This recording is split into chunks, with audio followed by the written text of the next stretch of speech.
Assalamualaikum warahmatullahi wabarakatuh. Kali ini Ibu akan melanjutkan pembahasan soal latihan US Matematika 2021 untuk nomor 21 sampai 40. Mari kita simak sama-sama ya.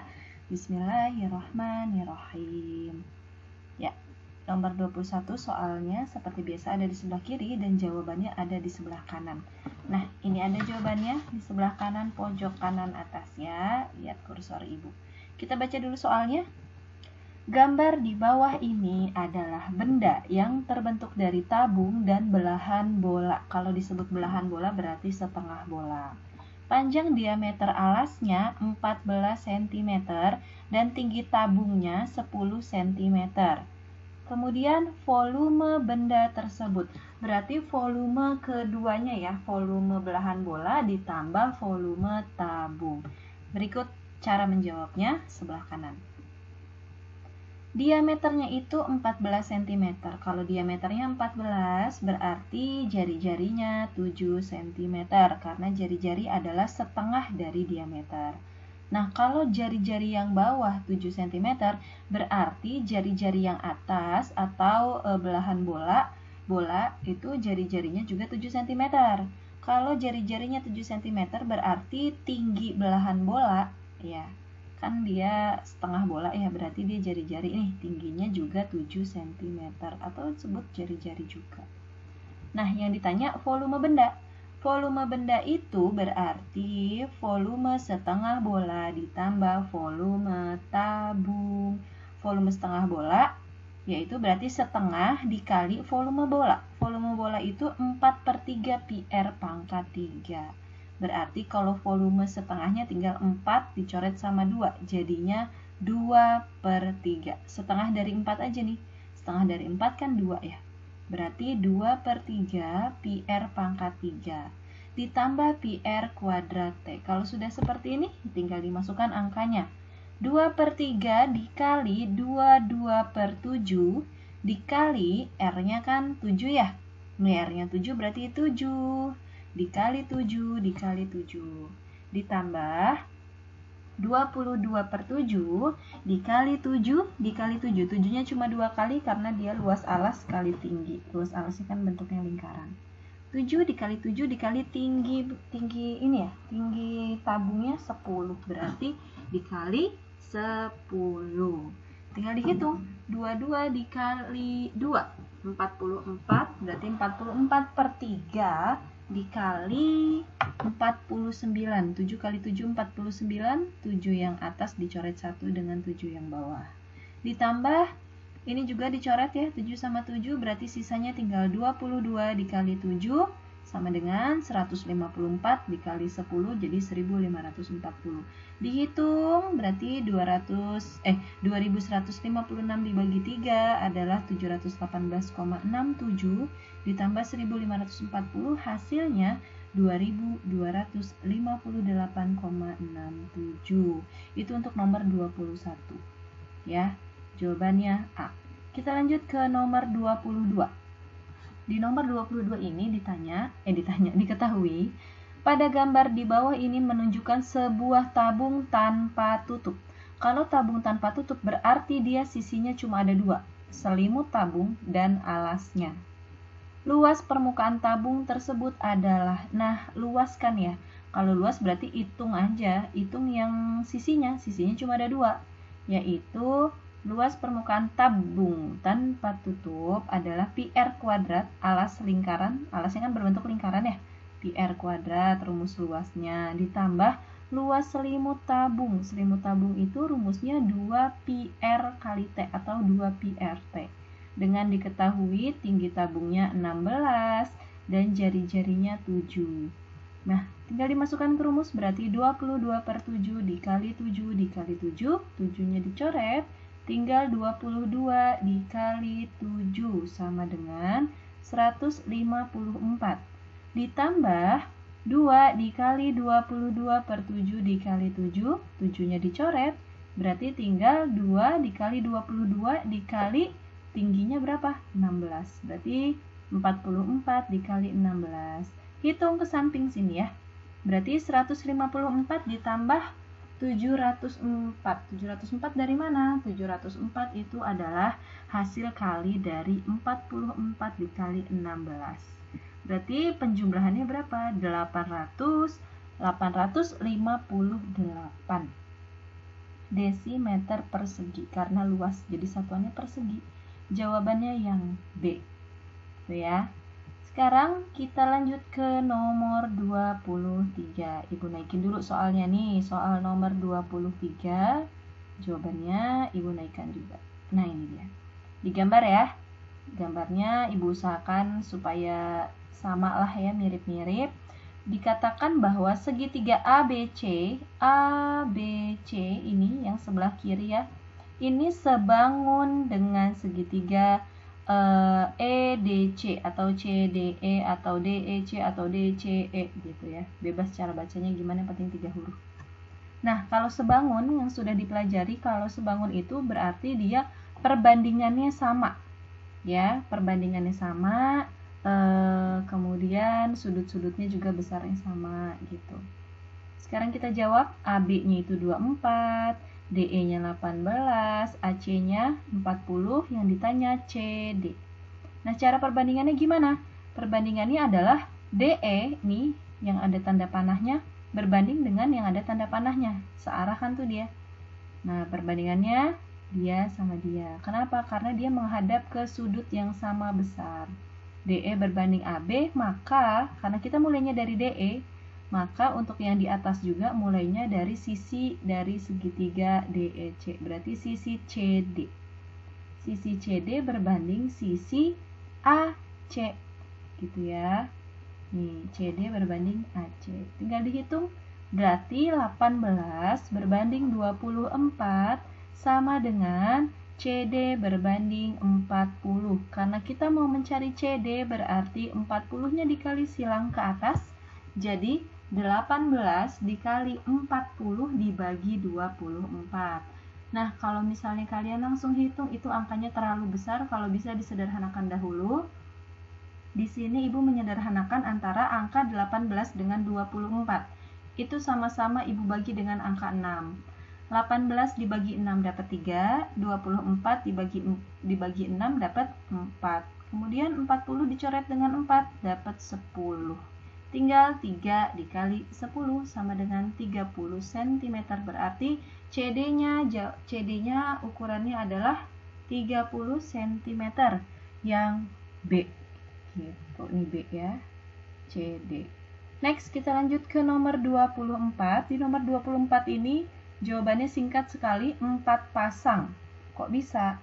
Perhatikan gambar dan kalimatnya.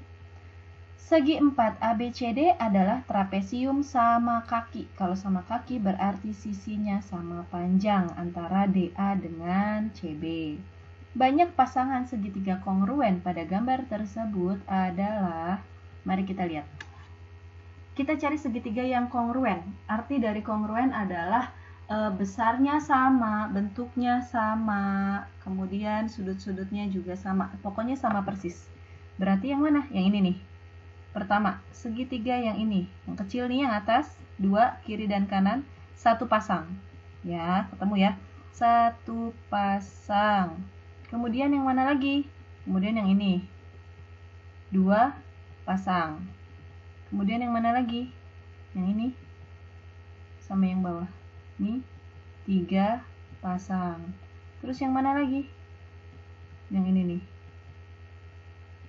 Nih. Nah, itu berapa tuh jadinya? 4 pasang. Ada satu lagi. Nih. Yang ini nih, CAB. Perhatikan C A B dengan D B A. Itu juga segitiga kan? 5 pasang. Berarti ada 5 pasang. Oh, Ibu salah jawab. Bukan 4 pasang. Nah, maksud Ibu 5 pasang. Yang B jawabannya. Kita hitung lagi ya. Ini yang kecil. Segitiga kan? 1 pasang. Kemudian yang ini. Maaf. Yang ini. Nah. Ini. Segitiga kan? 2 pasang. Kemudian yang ini. Segitiga yang siku-siku nih. 3 pasang. Kemudian yang mana lagi? Yang ini, CDB. Nah, CDB temannya sama yang mana? CDA 4 pasang, satu lagi CAB dengan DBA 5 pasang. Berarti jawabannya adalah 5 pasang gitu ya. Tapi kalau yang memang ibu ternyata salah, kalian mau meralat, Bu sebenarnya 4 pasang kalau Bu nggak 5 pasang, itu juga nggak apa-apa. Nanti kasih tahu aja ibunya, khawatir ibunya juga salah gitu kan. Next, nomor 25. Nomor 25 ibu katasin dulu. Nah, dia agak panjang nih ya jawabannya. Perhatikan ini adalah garis singgung lingkaran ya. Garis singgung lingkaran. Dua buah lingkaran berpusat di titik P dan titik Q atau titik Q. Masing-masing berjari-jari 8 cm, berarti ini jari-jari yang besar, R besar ya, 8 cm. Kemudian R kecil 4 cm. Jika panjang garis singgung persekutuan dalam berarti D. Ada yang menulisnya PD, persekutuan dalam, ada yang nulisnya D aja. Ibu pakainya yang D aja deh, biar gak kebanyakan huruf ya. D kapital, 20 cm. Maka jarak kedua pusat lingkaran adalah berarti P-nya yang ditanya, pusatnya. Nah, rumus sesungguhnya adalah seperti ini. Biasanya yang ditanya, tentukan persekutuan dalam. Garis singgung persekutuan dalam berarti D. Biasanya ditanya D-nya, tapi di sini D-nya sudah diketahui. Nah, yang belum diketahui adalah pusatnya. Berarti kita rombak dulu dari rumus aslinya. D sama dengan akar P kuadrat dikurang R besar ditambah R kecil tutup kurung pangkat 2. Nah, si ini, akar ini kan akar 2 ya, akar pangkat 2. Akar pangkat 2 ini kalau kita pindah ruas jadinya pangkat 2. Kan kebalikan dari akar adalah pangkat ya, seperti yang saat itu sudah pernah Ibu jelaskan. Berarti di sini akarnya hilang, D-nya berubah jadi ada pangkat 2-nya. Berarti D pangkat 2 sama dengan P pangkat 2 dikurang R ditambah R besar ditambah R kecil tutup kurung pangkat 2. Ini baru merubah si akar pindah ruas jadi pangkat 2. Gimana caranya? Kita mau bikin P-nya sendirian. Oh ya udah, berarti yang ini kita pindah aja ke kiri. Jadinya D pangkat 2, ini kan minus ya. Minus R besar ditambah R kecil pangkat 2, ini kita pindah. Jadi plus buka kurung R besar plus R kecil tutup kurung pangkat 2 sama dengan P pangkat 2. Nah, karena kita mau mencari pusatnya saja, berarti sementara di sini pusatnya masih pangkat 2 nih. Kita balikin lagi. Kalau awalnya itu kan akar pindah jadi pangkat 2 ya. Nah, sekarang pangkat 2 yang ada di P kita pindah ke sebelah kiri jadi akar gitu. Kenapa harus dipindah, Bu? Kan kita mau cari nilai P, sementara yang di sini adalah P pangkat 2. Kita mau nyari P aja. Jadi nggak ada pangkatnya, alias P pangkat 1, bukan P pangkat 2 gitu. Berarti pangkat 2-nya kita pindah ruas jadi akar. Sehingga P sama dengan akar, D-nya kita masukkan jadi 20 pangkat 2 ditambah 8, karena dia R besar, R kecilnya 4, tutup kurung, pangkat 2, dihitung, dapat akar 544. Nah, ini bukan bilangan yang hasilnya bulat ya. Ternyata jawabannya 23,32 atau dibulatkan saja menjadi 23 P gitu. Maksudnya 23 sama dengan P. Berarti optionnya jawabannya yang C. Semoga bisa dipahami. Kita lanjut ke nomor 26. Kita baca dulu soal nomor 26. Diketahui kolam renang berbentuk persegi panjang dengan ukuran panjangnya 19 meter dan lebarnya 14 meter. Di sekeliling kolam tersebut dibuat jalan dengan lebar 2 meter dan dipasang keramik dengan harga 40.000 tiap meter perseginya. Maka biaya yang diperlukan untuk membeli keramik di sekeliling kolam adalah, berarti kita harus mencari luas jalannya dulu. Kan dia mau dipasang keramik gitu ya. Kita harus menentukan luas jalannya dulu. Ini sketsanya nomor 26, kalian perhatikan. Yang di dalam sini, ini kolam renangnya. Aduh, Ibu lupa ngasih gambar air ya. Anggap aja ini kolam renang ya. Yang di dalam, dengan kolam renang itu panjangnya 19 meter, lebarnya 14 meter. Kemudian di luar kolam renang ini nih dibikin jalan gitu. Masing-masing lebarnya 2 meter, 2 meter, 2 meter, 2 meter. Itu lebar ya. Nah, berarti kan batas luarnya adalah secara logika berarti di sini 19 meter ditambah ke kanan 2 meter, ke kiri 2 meter. Jadi panjang luarnya itu 19 ditambah 2 ditambah 2 sama dengan 23 meter. Begitupun lebarnya, lebar bagian luar berarti lebar dari kolam renang ditambah lebar jalan atas dan bawah. Gitu, berarti 2 meter, 2 meter. 14 ditambah 2 ditambah 2 sama dengan 18 meter. Sehingga kalau kita mau mencari luas jalannya, berarti luas segi 4 yang di luar ini berapa dikurang luas segi 4 yang di dalam, atau luas kolamnya berapa. Berarti 23 dikali 18 ya, 23 dikali 18 dikurang luas kolam renang 19 kali 14 dihitung sama dengan 148 meter persegi. Ini luas jalannya dan dibutuhkan 40.000 per meter persegi untuk membuat jalannya, berarti tinggal dikali 148 dikali 40.000 per meter persegi, ya kan?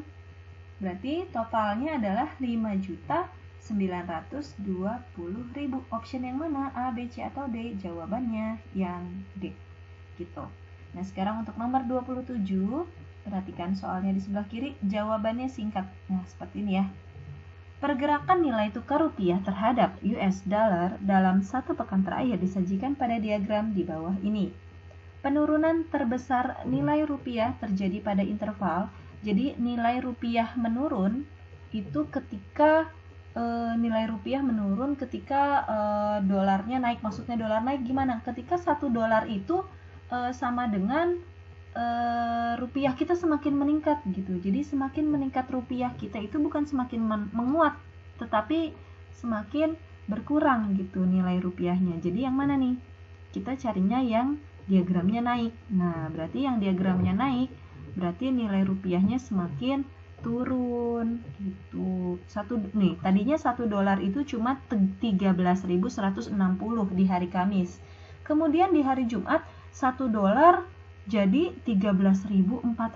Nah, ini artinya nilai rupiah kita menurun gitu ya. Bahkan sekarang sekitar segitulah ya. Nah, berarti yang mana nih penurunan terbesar nilai rupiah? Berarti di hari Kamis ke Jumat. Berarti optionnya yang mana? Yang C. Gitu ya, semoga bisa dipahami. Next, kita lanjut ke nomor 28. Nah, di nomor 28 ini ya, yang sebelah kanan, pojok kanan kalian bisa lihat.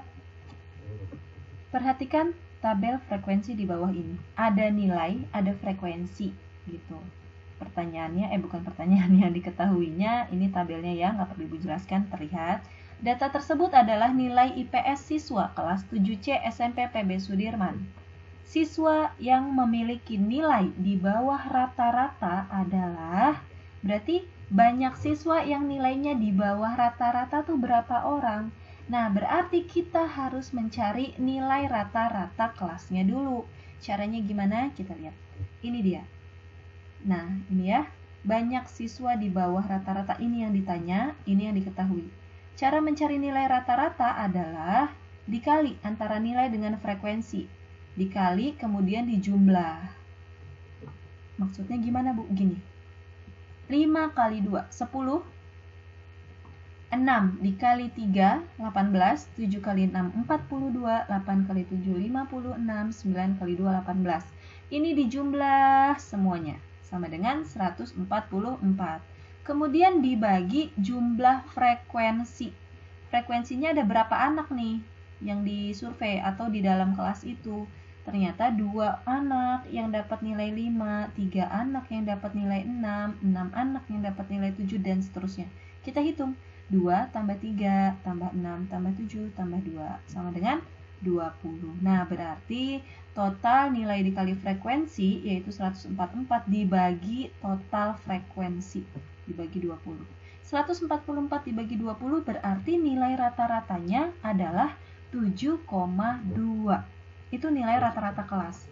Pertanyaannya bukan nilai rata-rata. Pertanyaannya adalah siswa yang nilainya di bawah 7,2 ada berapa orang? Nah, kita hitung. Kalau 8 di atas 7,2 atau di bawah? Di atas ya. Nah, kita mencari yang di bawah 7,2. Berarti dimulai dari angka 7. Kenapa? Karena angka 7 adalah nilai di bawah 7,2. Berarti angka 7-nya termasuk, kemudian angka 6 dan angka 5. Nilai 6 dan nilai 5. Berapa orang? Ya ini, orangnya itu yang ada di frekuensi, bukan nilainya ya. Frekuensi itu menyatakan jumlah orang.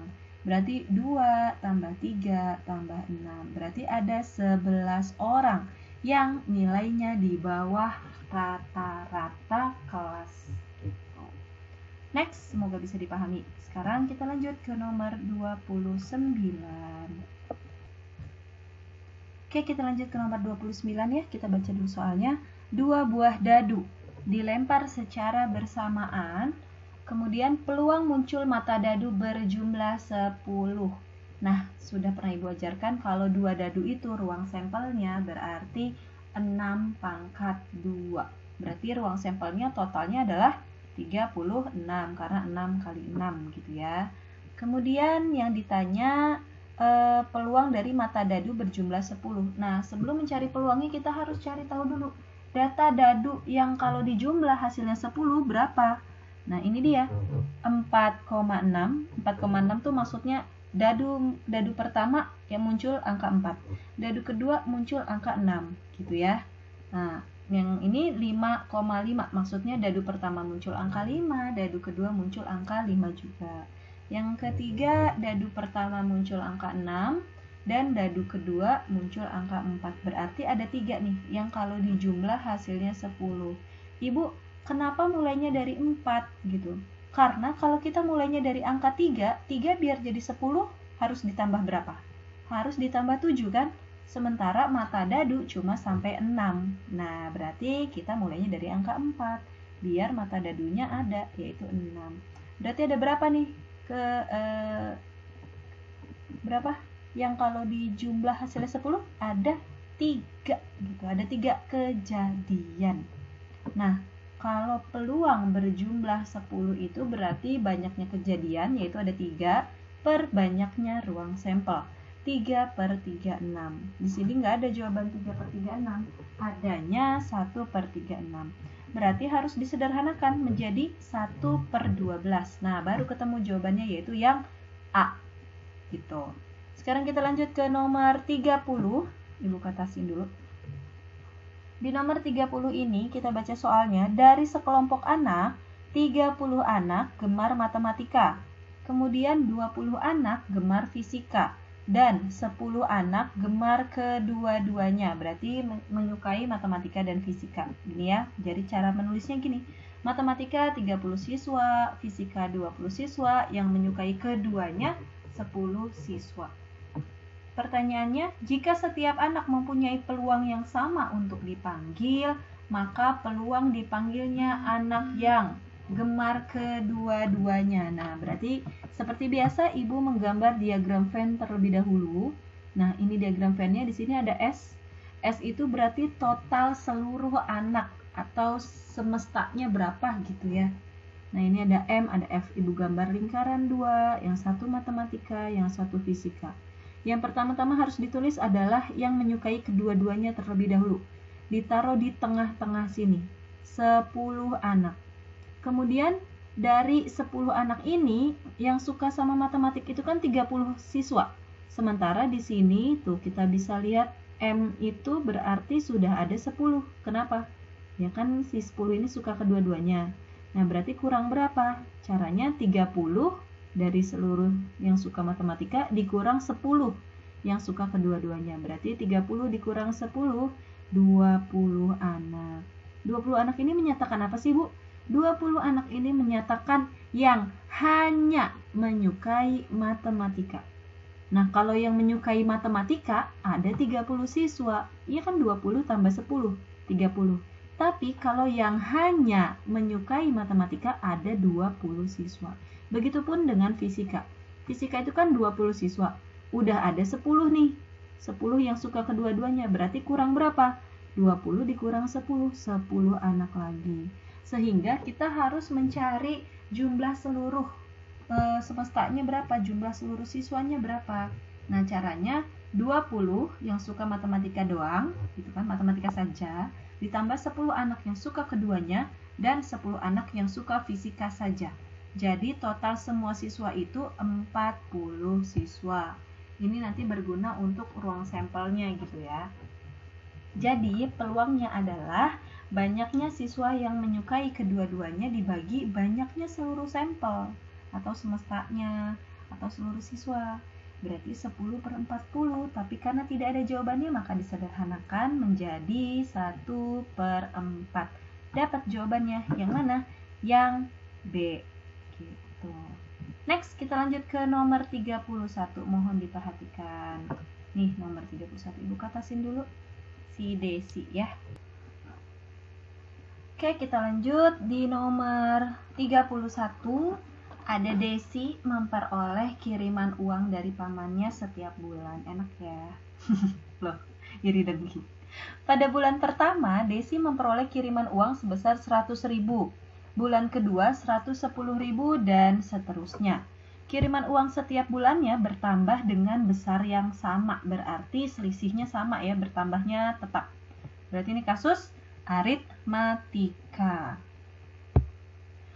Pertanyaannya, jumlah uang yang diterima Desi dari paman selama setahun sebesar, nah kita bisa hitung karena ini kasus aritmatika, dikatakan aritmatik karena pertambahannya selalu sama. U1 atau sama dengan A itu 100.000, kemudian bulan kedua dia dapat 110.000 dan seterusnya selalu bertambah 10.000 tiap bulannya. Berkelipatan, enggak kelipatan sih, bertambah aja, bertambah 10.000. Kalau kelipatan tuh misalnya bulan pertama dapat 100, bulan kedua 200, bulan ketiga 400, itu baru namanya kelipatan. Kalau ini yang kelipatan adalah selisihnya gitu ya.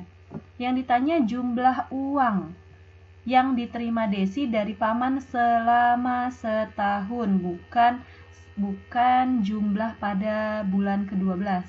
Kalau yang ditanya jumlah uang yang diterima pada bulan ke-12, berarti itu U12. Tapi karena ini adalah jumlah uang yang diterima selama setahun, berarti selama 12 bulan, ini yang ditanya adalah U1 tambah U2 tambah U3 tambah U4 sampai ditambah U12. Nah, kalau kalian mau ngitung manual, silahkan. Kalau ibu maunya pakai rumus. Rumusnya itu S12 sama dengan ZANIP. Berarti N/2 dikali 2A plus N-1 dikali B.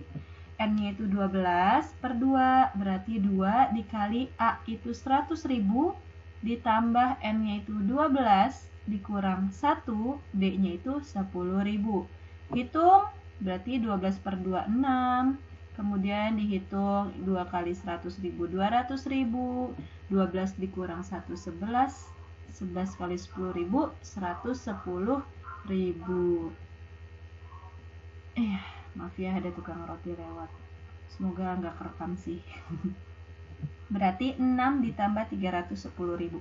Totalnya kalau selama 12 bulan uang yang diterima Desi dari paman adalah Rp1.860.000. Option yang mana jawabannya? Option yang B gitu. Next, ke lembar berikutnya di nomor 32. Nah, perhatikan ya. Nomor 32 ini amat panjang. Jadi harus diperhatikan dengan seksama dan dalam tempo yang sesabar-sabarnya gitu. Kita baca dulu di soal nomor 32. Pada awal pengamatan terdapat 8 bakteri jenis tertentu. Cuma ada 8. Awalnya ada 8. Setiap 24 jam, tiap-tiap bakteri membelah diri menjadi 2. Jadi setiap 24 jam membelah diri menjadi 2. Berarti R-nya atau rasionya 2. Sebenarnya ini kasus geometri ya. Cuma geometrinya di sini agak unik. Kenapa? Karena di sini ada penjelasan lain. Dan setiap 96 jam, 1/4 dari seluruh bakteri dimatikan.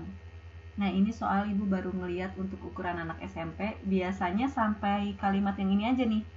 Nah, sampai kalimat ini aja gitu. Terus dilanjut ke kalimat yang bawah. Tapi di sini ada variabel lain, yaitu setiap 96 jam seperempat dari seluruh bakteri dimatikan.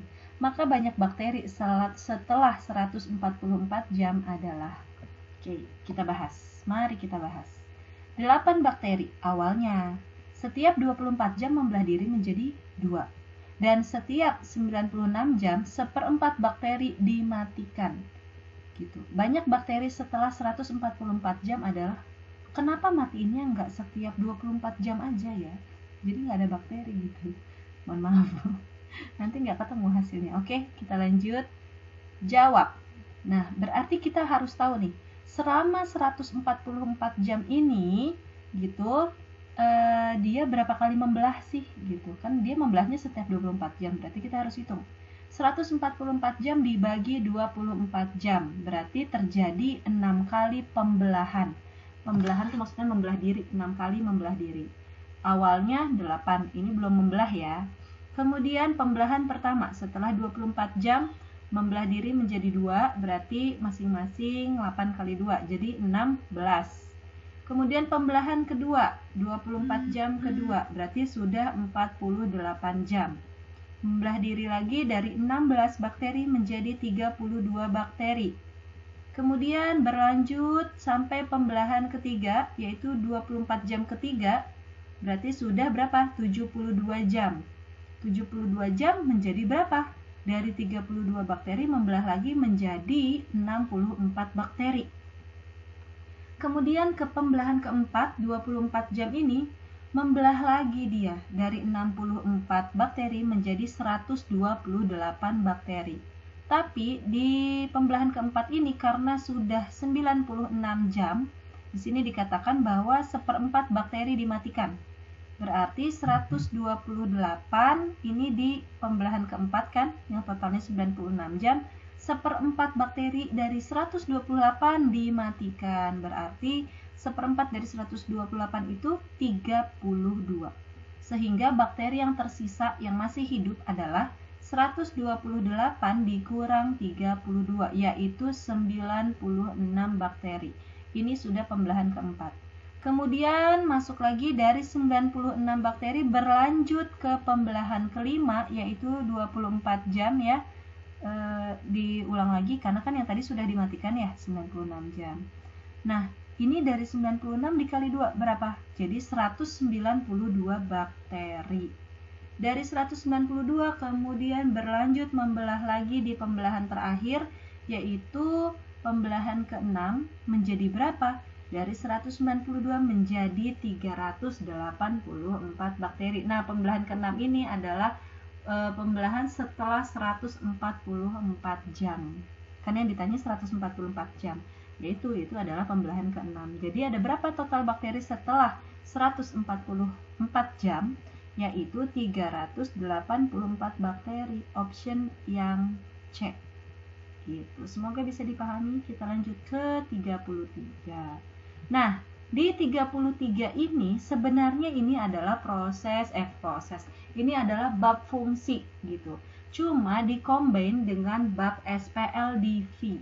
Kok bisa Bu? Iya, matematika itu seperti itu. Jadi kalau kalian sudah dipelajari, jangan dilupakan karena bisa digabung dari 2 bab jadi 1 soal atau bahkan 3 bab jadi 1 soal. Keren kan? Perhatikan. Fx sama dengan Ax ditambah B. Ini rumus dasar dari soalnya. Fx sama dengan Ax plus B ini dari soalnya. Kemudian di sini diketahui bahwa F dalam kurung min 1. Kalau ini kan dalam kurungnya X. Kalau dalam kurungnya X berarti A dikali X. Kalau dalam kurungnya min 1 berarti nanti A dikali min 1. Ditambah B hasilnya min 5. Kalau yang di dalam kurung 4 berarti 4 X-nya diganti 4. Jadi A dikali 4 atau 4A ditambah B sama dengan 5. Nah, yang ditanya kalau yang di dalam kurungnya min 6. Kalau X-nya diganti min 6 hasilnya berapa gitu. Kita bikin kalimatnya dulu ya. Kita lihat sebelah kanan. F dalam kurungnya min 1. Berarti setiap X diganti dengan min 1. Berarti A dikali min 1, jadi min 1A ditambah B sama dengan min 5. Nih, kalau dimasukin min 1 sama dengannya min 5. Kalau dimasukin F4, kalau dimasukin 4, X-nya diganti dengan 4, sama dengannya 5. Berarti X-nya diganti 4, jadi A kali 4 atau 4A ditambah B sama dengan 5. Nah, kini kita masuk ke sistem eliminasi karena kita harus mencari nilai A-nya berapa, nilai B-nya berapa, baru bisa dimasukkan angka min 6. Nanti ketemu hasilnya. Gitu. Karena di sini B-nya sudah sama ya, koefisiennya 1, 1, berarti dikurang aja supaya dia habis 0 kan jadinya. Jadi min 1A dikurang 4A, jadinya min 1 dikurang 4. Ngutang 1, ngutang lagi 4, jadi ngutang 5A. Sama dengan min 5 dikurang 5, jadi min 10. Berarti A-nya adalah min 10 dibagi min 5. Min bagi min positif. Berarti jawabannya A sama dengan 2. Belum selesai, karena ini baru dapat A-nya doang. Ini proses eliminasi. Sekarang proses substitusi, artinya mengganti. Mengganti, kalian pilih salah satu persamaan. Nah, Ibu pilih yang bawah. 4A ditambah B sama dengan 5. Nah, sekarang masuk substitusi, artinya mengganti. A-nya kita ganti dengan angka 2. Berarti 4A, 4 dikali 2. Ditambah B sama dengan 5. Nah, ini penting ya nak. Jadi ketika kalian menghitung atau mengganti suatu variabel dengan angka, biasakan pakai kurung. Kenapa? Karena kalau kalian menghitungnya buru-buru tidak pakai kurung, ini kan harusnya 4A itu artinya 4 kali A. Makanya Ibu pakai kurung, biar jadi 4 kali 2. Kalau kalian tidak pakai kurung, kalian ngitungnya buru-buru, ini jadinya 42. Kan nulisnya 42. Apalagi kalau kalian nggak pakai titik gitu ya kan, jadi nggak ada pembeda antara 4 sama 2. Kalau nggak pakai kurung, nggak pakai titik, kebacanya di matematika jadinya 42. Makanya biasakan pakai kurung, ini wajib. Ibu sarankan sih wajib gitu ya. Biar tidak terkecoh nanti pas ngitung buru-buru. 4 kali 2 sama dengan 8. Ditambah B sama dengan 5. Berarti B-nya bisa kita hitung. 5 dikurang 8. Kenapa dikurang? Karena ini positif, pindah ruas jadi negatif. Berarti B-nya sama dengan 5 kurang 8, min 3. Sudah paham ya sampai sini? A-nya dapat 2, B-nya dapat min 3. Masukkan ke rumus awal nih. A-nya 2, B-nya min 3. Sehingga rumusnya jadi Fx sama dengan A-nya 2 kan? Berarti 2x, B-nya min 3. Berarti 2x min 3. Nah, sekarang yang ditanya F dalam kurung min 6. Kalau X-nya diganti min 6 berarti 2, buka kurung, karena substitusi ya, diganti dengan min 6, tutup kurung, dikurang 3. Ikutin rumus atasnya. Ikutin bentuk atasnya. Berarti sama dengan 2 dikali min 6, min 12, dikurang 3, jadinya ngutang 12, ngutang lagi 3, jadi min 15. Option yang mana? Yang A. Oke, gitu ya. Next, kita lanjut ke nomor 34, ada di atas sini. Nah, perhatikan soalnya Ibu angkat deh. Nah, soalnya di sebelah kiri paling atas. Perhatikan himpunan pasangan berurutan berikut. Di antara himpunan pasangan berurutan di atas yang merupakan pemetaan. Nah, di sini Ibu kasih clue bahwa pemetaan itu tidak boleh bercabang atau tidak boleh berulang. Yang mana ya Bu? Yang paling depan. Angka pertama tidak boleh digunakan lagi. Gitu. Contoh, di bagian 1, 2, 3, 4 kita lihat.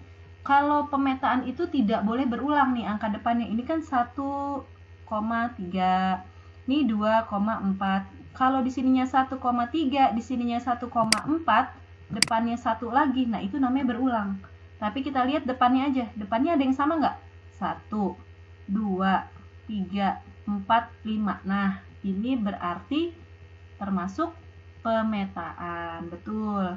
Yang kedua, P, Q, R, S. Nggak ada yang berulang kan? Berarti yang kedua pun pemetaan. Yang ketiga 1, 1, 1, 2, 1, 3, 1, 4, 1, 5. Nah, bagian depannya berulang tuh, angka satunya banyak, 5 kali. Nah, berarti yang seperti ini nih, yang nomor 3, dia bukan pemetaan. Karena pemetaan itu tidak boleh bercabang atau tidak boleh berulang. Kita lihat yang keempat. 4, 1, 9, 3. Nah, dia juga tidak ada bercabang atau tidak ada pengulangan, berarti yang keempat pun pemetaan. Sehingga di antara himpunan berikut yang merupakan pemetaan yang mana?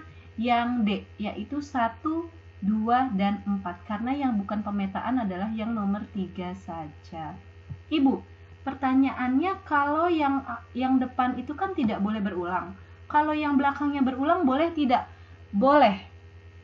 Contoh, di sini misalnya 1, 3, 2, 4. Kalau ibu bikin di sini 1, 3, 2, 3, 3, 3, 4, 3, 5, 3. Itu pemetaan bukan? Yes. Itu juga termasuk pemetaan. Yang penting yang depannya tidak boleh berulang. Kalau yang belakangnya berulang nggak jadi masalah ya. Gitu, itu termasuk pemetaan. Ya, sudah fix. Nomor 34 jawabannya yang D. Kita lanjut ke nomor 35. Nah, ini di nomor 35 panjang. Sebentar ibu kecilin deh, biar terlihat semua. Masih kepotong ya? Oke. Nah, ini nomor 35 dari atas sampai ke bawah. Perhatikan ya penjelasannya dan baca dulu soalnya. Dilanjut ya, di nomor 35, sebuah kerucut mempunyai volume. Berarti ini volume kerucut 9.856 cm kubik. Itu volumenya ya. Diameternya 28 cm. Kalau diameternya 28, berarti jari-jarinya 14 cm. Maaf, ini ibu kenapa meter ya? Maaf, catatan ibu salah. Ini harusnya cm. Ya, jari-jari dan diameternya. Yang ditanya luas permukaan kerucut. Nah, gimana mau mencari luas permukaan kerucut kalau tinggi kerucut tidak diketahui, kemudian S-nya juga tidak diketahui. S itu apa, Bu? S itu garis pelukis. Jadi, rumus luas permukaan kerucut adalah pi R kuadrat atau luas alas ditambah luas selimut. Luas alasnya pi R kuadrat ditambah luas selimutnya pi RS. Nah, kita yang nggak punya adalah S-nya. Gitu. Sekarang kita cari tahu dulu, bahkan T-nya juga kita nggak punya. Cari dulu T-nya, cari dulu S-nya. Pertama, kita mencari T-nya dulu, tinggi kerucut. Dari mana? Pakai sesuatu yang diketahui, yaitu volume kerucut. Jabarin rumus volume kerucut, yaitu pi R kuadrat dikali T dibagi 3. Gitu ya. Masukkan volume kerucutnya kan sudah diketahui, 9.856. Sama dengan pi-nya 22/7, R-nya 14, dikali 14, dikali T. Karena tingginya belum diketahui, jadi tulis aja T. Per 3. Gitu nih, pernya jangan lupa ditulis. Setelah itu diapakan? Biar tidak ada perperan, gitu kan, perperan di antara kita. 3-nya kita kali aja ke atas, kali silang. Berarti 3 di dalam kurung 9.856. Biasakan jangan langsung dikali. Kalau langsung dikali nanti angkanya besar. Ya, siapa tahu ada yang bisa dibagi gitu kan. Ini sama dengan 22 dikali 28. 28 dari mana? Dari sini. 14 dikali 2. 2-nya dari 14 bagi 7 kan 2. Nah, 14 kali 2, 28. T, lagi-lagi T. Setelah itu kita mau cari T-nya aja. Nah, karena kita mau cari T-nya saja, berarti 22 dikali 28 pindah ruas ke bawah. Nah, jadi bentuknya seperti ini. 3 di dalam kurung 9.856 dibagi 22 kali 28. Gitu. Yang ini juga nggak ibu kali ya. Baru kita hitung. 9.856 bisa dibagi dengan 28, dicoret. Mendapat 352. Sama dengan T. Nah, sehingga berarti 3 dikali 352 per 22. Gitu. Sama dengan T lagi. Ini kita coret lagi, 352 dibagi 22 dapat 16. Nah, berarti tinggal 3 dikali 16 sama dengan T. Nah, dapat T-nya. T-nya berapa? T-nya 48 cm. Itu baru dapat T-nya. Nah, untuk mencari S-nya gimana? Ini ke bawah ya. Mencari S adalah, S itu garis pelukis, jadi kalau kita lihat dari dua sisi, luas permukaan kerucut itu jadi seperti segitiga siku-siku. Dimana S ini kayak sisi miring, berarti sama dengan akar T kuadrat ditambah R kuadrat. Ini sudah rumus ya. Gitu. Berarti kita tinggal hitung. Berarti T-nya 48, akar 48 kuadrat ditambah 14 kuadrat, dihitung, dapat S-nya 50. Kalau nggak percaya ya silahkan kalian hitung sendiri. Khawatir ibu yang salah gitu kan, nggak apa-apa, namanya juga ibu manusia kan.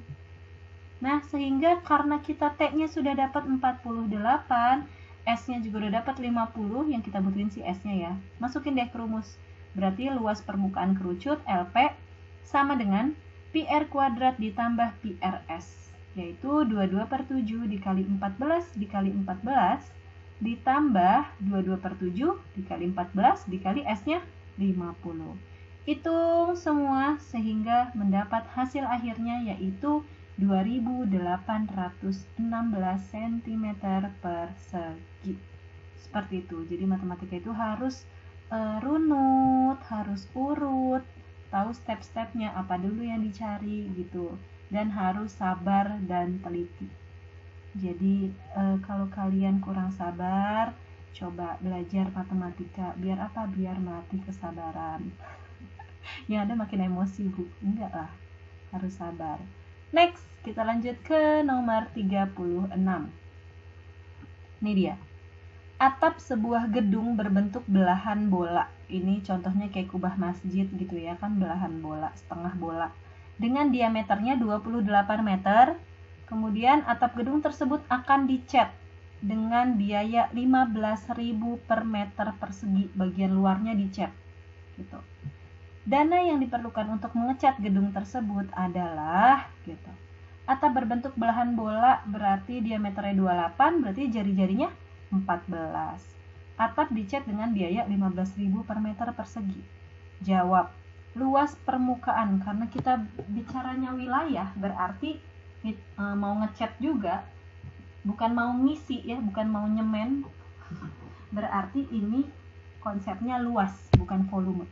Berarti luas permukaan dari setengah bola adalah setengah kali 4 PR kuadrat. 4 PR kuadrat adalah luas satu bola. Rumusnya 4 PR kuadrat. Berarti kalau luas setengah bola adalah setengah dari 4. Ya udah 2. Berarti 2 PR kuadrat. Udah deh, masukin. Berarti 2 dikali 22/7 dikali R-nya 2 kali kan? Pangkat 2, 14 kali 14. Dihitung, mendapat hasilnya 1232 meter persegi. Nah, ini baru luasnya, luas atapnya, belum dikali sama biaya. Nah, sekarang total biayanya berapa sih dana yang diperlukan untuk mengecat gedung tersebut? Berarti luasnya 1232 dikali 15.000. Sehingga kita dapat luasnya, sehingga kita dapat biaya yang harus dikeluarkan untuk mengecat. Gitu. Itu baru biayanya doang ya, belum sama catnya ya. Adalah 18.480.000 rupiah gitu. Ayo, ada siapa yang mau ngecat kubah masjid? Biayanya segini, luar biasa. Di sini nggak bilang kubah masjid sih, rumah orang gitu. Oke, next. Nomor 37. Kita ke bawah. Lagi-lagi konsep himpunan. Ini kayaknya udah 3 kali keluar ya. Ada lagi tuh di nomor 38. Jadi di US ini banyak konsep himpunan, jadi kalian harus dipelajari dengan baik dan seksama dalam tempo yang sesabar-sabarnya. Nomor 37 dibaca dulu. Dalam sebuah kelas terdapat 30 siswa mengikuti ekskul paskibra, pramuka 20 siswa, tidak ikut ekskul apapun 2 siswa, gitu ya. Kemudian yang mengikuti paskibra dan pramuka 5 siswa. Banyak seluruh siswa. Nah, berarti ini yang ditanya S-nya nih, yang pojok kiri atas semestanya. Lagi-lagi Ibu bikin diagram Venn-nya, kita bikin 2 lingkaran saling berpotongan atau beririsan. Ya, kenapa berpotongan? Ya karena ada yang suka antara paskibra dan pramuka, bukan suka sih. ada yang mengikuti ekskul paskibra dan pramuka. Tuh, berarti kita harus membuat diagram lingkaran yang saling berpotongan. Pertama-tama yang kita isi adalah yang di tengah dulu. Berapa orang yang suka paskibra dan pramuka? 5 orang. Tulis 5. Kemudian yang tidak ikut ekskul keduanya berapa orang? 2. Taruh di luar, tapi masih di dalam kotak, tapi di luar lingkaran. Taruh 2 di sini. Setelah itu kita tahu nih yang suka paskibra 30 siswa. Tapi di dalam lingkaran paskibra sudah ada 5. Nah, berarti 30 dikurang 5. Berarti yang hanya ikut ekskul paskibra saja ada 25 orang. Nah, kalau yang ikut ekskul pramuka saja adalah 20 dikurang 5. Udah ada 5 kan? Berarti 15 orang. Gitu. Lah, Bu, kok beda? Yang paskibra 30, tapi di sini 25. Ibu jelasin lagi.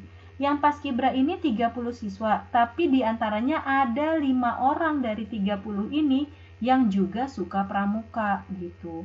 Sementara yang suka paskibra, pure paskibra saja ada 25. Ditambah 5, 30, benar kan? Nah, setelah itu baru kita bisa hitung banyak seluruh siswa. Banyak seluruh siswa berarti ini nih, yang suka paskibra saja, ditambah yang suka keduanya, ditambah yang suka pramuka saja, ditambah yang tidak suka keduanya. Berarti itu juga harus diikut sertakan. Jadi 25 ditambah 5 ditambah 15 ditambah 2.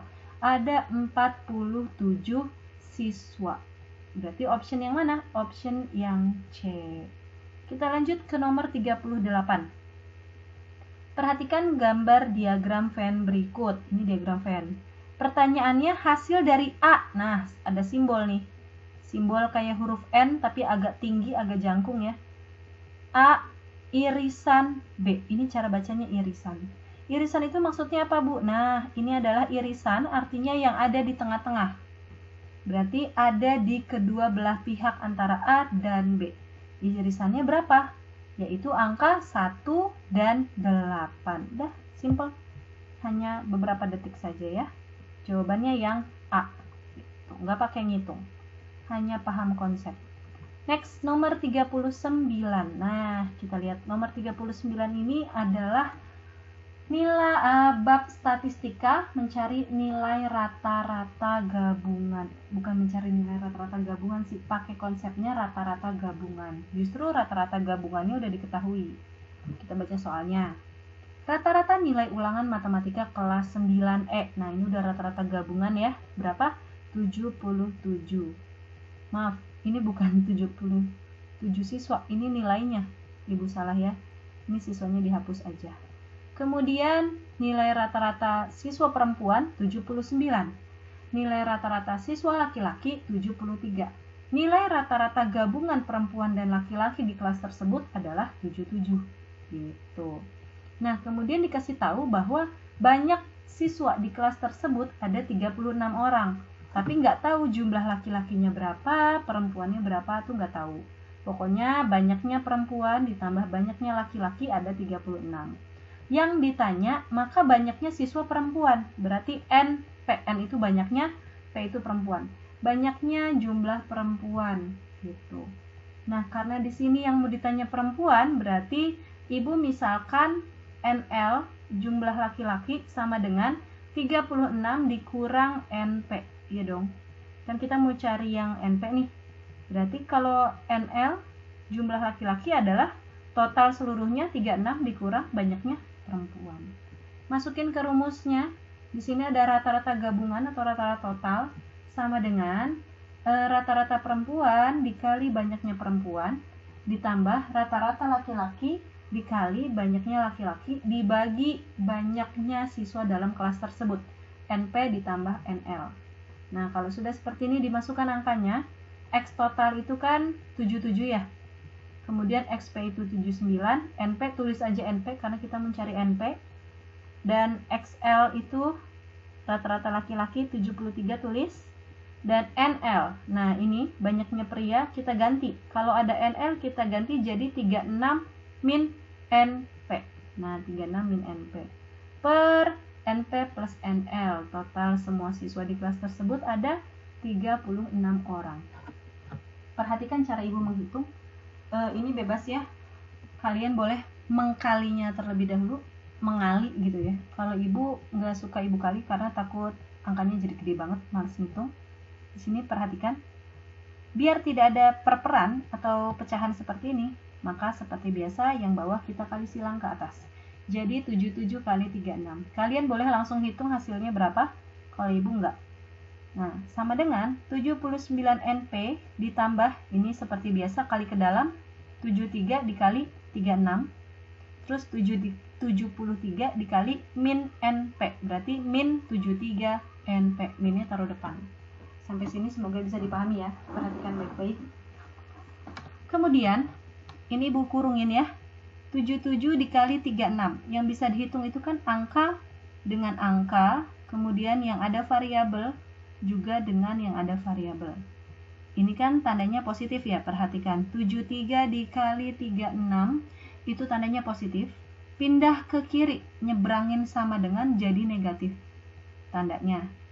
Masih di dalam kurung, 77 kali 36 dikurang 73 kali 36. Perhatikan, apakah ada kesamaan antara 77 kali 36 dengan 73 kali 36? Yes, yaitu sama-sama dikali 36. Makanya 36-nya ibu keluarkan, sehingga yang ada di dalam kurung tersisa 77 dikurang 73 gitu. Semoga bisa dipahami ya. Jadi angkanya lebih kecil. 77 dikurang 73 sama dengan 4. Jadi 4 kali 36. Nah, sekarang kita bahas sebelah sini dulu. 79 NP dikurang 73 NP. Lihat, ini sama-sama NP, berarti tinggal kita hitung aja angkanya. 79 dikurang 73 sama dengan 6 NP. Kita mau cari NP-nya nih. Berarti 6-nya kan karena ini perkalian, pindah ruas jadi pembagian. Berarti yang tadi nih, 77 kurang 73 kan 4. 4 dikali 36 dibagi 6. Coret, 36 dibagi 6. 6. Berarti 4 kali 6, 24. Yang ibu pakai adalah konsep. Jadi ibu nggak ngitung dulu. Kalau ngitung dulu sih bisa aja, cuma angkanya jadi besar. Nah, ibu pakai konsep aja dulu biar nanti menghitungnya di sebelah sini aja nih. Jadi kecil kan angkanya, 36 bagi 6, 6. 6 kali 4, 24. Jadi banyaknya siswa perempuan adalah 24 orang. Kalau ditanya banyaknya siswa laki-laki, berarti NL sama dengan 36 dikurang 24. NP-nya kan 24. 36 dikurang 24, berarti siswa laki-lakinya ada 12. Karena yang ditanya perempuannya aja, berarti ya udah jawabannya 24. Seperti itu. Next, untuk nomor terakhir. Di nomor 40, perhatikan ini adalah penggunaan listrik di suatu rumah. Ya, listrik rumah tangga. Pertanyaannya, yang diketahuinya dulu deh. Diagram di atas menunjukkan penggunaan listrik pada suatu rumah tangga. Jika biaya penggunaan listriknya itu 1.350 per kWh, maka biaya penggunaan listrik 4 bulan terakhir. Gitu. Ini 4 bulan terakhir kira-kira bayarnya berapa gitu. Jadi kalian bisa menghitung budget kalian per bulan ke depannya. Bulan Maret, jangan jawab, Bu, yang bayar listrik bukan saya kok Bu, jadi saya nggak mau pusing, nggak gitu ya. Ini mengasah pikiran kalian supaya kalian bisa lebih mandiri, bisa lebih ngitung, bisa lebih logika lagi nanti ketika kalian dewasa. Kan nggak samanya kalian sama orang tua gitu ya, harus mandiri, jangan sama orang tua terus. Next, 4 bulan terakhir berarti bukan Januari, Februari, Maret, April, tetapi yang terakhir, yaitu Juni, Mei, April, dan Maret. Nah, ini kita hitung nih.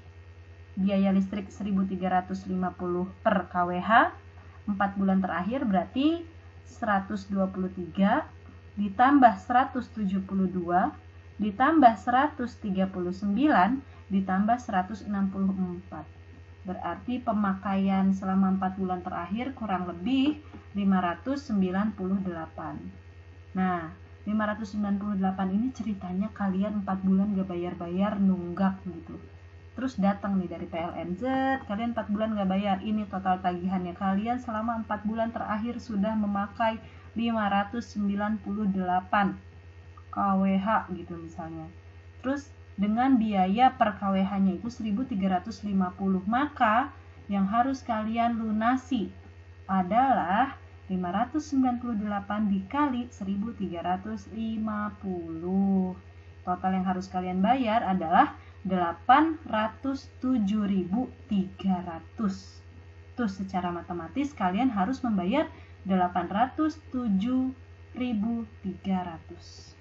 Ya, ini yang harus kalian bayar, yaitu option yang D. Gitu deh. Oke, terima kasih sudah menyimak. Silahkan diulang kalau kalian merasa penjelasan ibu tadi kecepatan, silahkan dilambatkan, atau silahkan di-share ke teman-teman kalian. Kalau teman-teman kalian mungkin kelupaan, saling berbagi itu indah. Terima kasih, semoga bermanfaat. Wassalamualaikum warahmatullahi wabarakatuh. Jaga kesehatan, salam buat orang tua.